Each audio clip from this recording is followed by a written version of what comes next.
Installing one of our corner bench units, either the BB24, BT17, or the BB30, is an extremely easy and secure way to gain the added convenience of a permanent tiled-in accessory for the purpose of sitting down, shaving a leg, or managing the multitude of shampoos, cream rinses, soaps, etc., without utilizing the valuable floor space in a small shower. The first step is to place the corner unit in the desired location. Bench units are usually mounted between 16 and 20 inches to the top of the unit off the finished floor. The BT17 can be mounted low as a shaving step or placed in an elevated position suitable for placing soap or shampoos within easy reach while showering. Placement of these products is based primarily on personal preference, but it is advisable to keep in mind the permanence of these features to other users. Mark the 6 mounting locations on the substrate. Note that there are only 3 locations required with the BT17, 1 in each corner. Place the unit aside and using a 3/8 inch drill bit, drill through the substrate.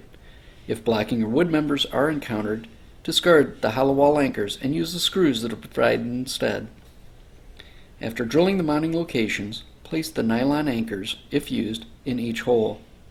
Place a small amount of caulk in and around the fastener sleeves to seal the wall penetration. Then replace the bench unit and secure in place with the provided screws. Place a continuous bead of caulk along the top edge of the bench unit where it abuts the walls, and an additional amount of caulk over the fastener head if desired for additional water protection. Do not forget to remove the instruction label from the inside of the BT17 prior to filling with mortar. You are now ready to fill the entire unit with mortar.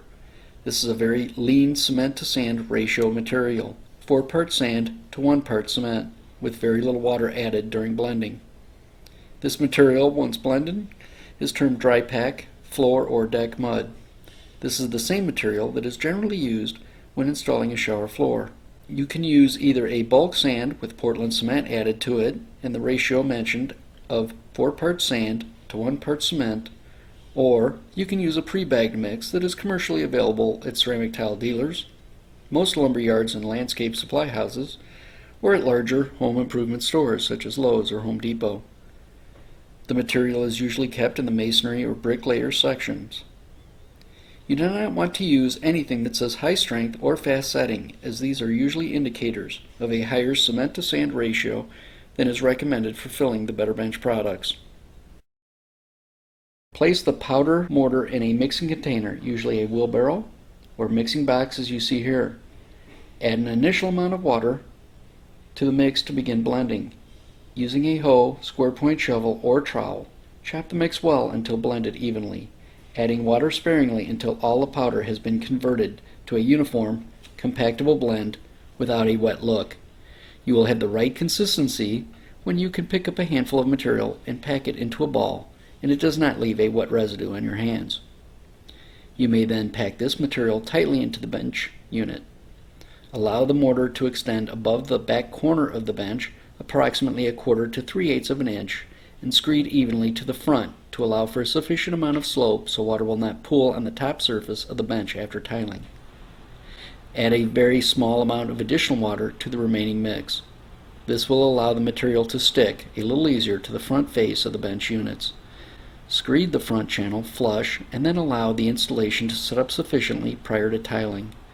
The time required for setup is varied and can be in as little as 1 hour or overnight depending on your skill level. You may also need to lightly brush the bottom of the BT17 units to eliminate any loose material exposed through the multiple holes on the bottom of this unit. You do not need to tile the bottom of the BB24 or BB30. The holes in the bottom of the BT17 allow for a sufficient amount of mortar to be exposed so that thin set may be used to bond the bottom tiles directly to this unit.